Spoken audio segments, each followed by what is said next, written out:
Vivekananda Educational Institutions is a gateway to quality higher education. Admissions open now. மதுரைக்காரங்களே வித்தியாசமானவங்க தான். பாசத்துல தான் மிஞ்சுவாங்கன்னு பார்த்தா இப்போ பரோட்டாவிலையும் மிஞ்சிருக்காங்க. தர்பூசணி இப்போது ட்ரெண்டில் இருப்பதால் புதிதாக தர்பூசணி பரோட்டாவை அறிமுகம் செய்து அசத்தி இருக்கிறார்கள்.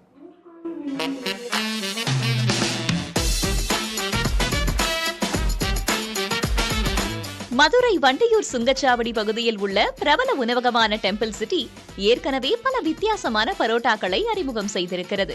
இப்போது தர்பூசணி விவசாயிகள் விலை வீழ்ச்சியால் தவித்து வரும் நிலையில் புதுவிதமாக தர்பூசணி பரோட்டாவை அறிமுகம் செய்துள்ளனர். வழக்கமாக பரோட்டாவுக்கு மாவு பிசைவதை போல பிசைந்து மெலிதாக வீசி எடுத்து அதற்குள் வெட்டி வைத்த தர்பூசணி துண்டை வைத்து இங்கு பரோட்டா செய்கிறார்கள். வெயிலுக்கு ஆனந்தமாய் சுவைத்திட குழு குழு தர்பூசணி பரோட்டா என்ற வாசகத்துடன் கூடிய விளம்பரம் சமூக வலைதளங்களில் வெளியாகியுள்ளது.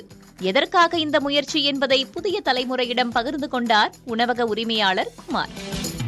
தர்பூசணி சீசன், வெயில் காலம் வேற. இந்த சீசன்ல அந்த விவசாயிகள் கொஞ்சம் பாதிக்கப்பட்டாங்க. அதனால அவங்களுக்கு ஒரு என்கரேஜ் கொடுக்கணும் அப்படிங்கிற அடிப்படையில் யோசிச்சோம்.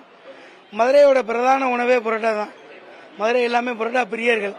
ஏன் புரோட்டாவில் வச்சு கொடுக்கக்கூடாது அப்படின்னு ஐடியா பண்ணேன். அதே மாதிரி தயார் பண்ணோம், நல்லா இருந்தது. அதனால் அப்படி அறிமுகப்படுத்தி இருக்கிறோம். ஃப்ரூட்டில் டிக்கா வருது, பைனாப்பிளை சுட்டு எடுத்து கொடுக்குறாங்க. ஸோ பாயில் பண்ணி தான் எல்லாமே கொடுக்குறாங்க. இது நம்ம தோசைக்கல்ல வச்சு மேலே வச்சு சூடு பண்ணி தான் கொடுக்குறோம். அதனால் அது ஒன்றும் எவ்வளோ பட் டேஸ்ட்டுன்னு சொல்லும்படியா ஓகோன்னு சொல்லும்படியா இல்லை. இல்லாட்டியும் ஓரளவு புரோட்டா பிரியர்களுக்கு பிடிக்கும்.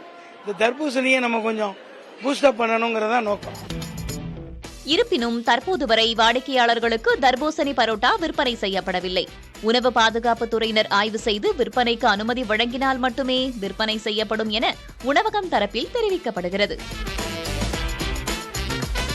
விற்பனைக்கு வந்தால் பரோட்டா சூரி போல கோடு கிழித்து தர்பூசணி பரோட்டாவை சாப்பிட போகிறார்களா? இதற்கான வரவேற்பு எப்படி இருக்க போகிறது என்று பார்க்கலாம். புதிய தலைமுறைக்காக மதுரையிலிருந்து ஒளிப்பதிவாளர் குணாவுடன் செய்தியாளர் மணிகண்ட பிரபு. Vivekananda Educational Institutions is a gateway to quality higher education. Admissions open now.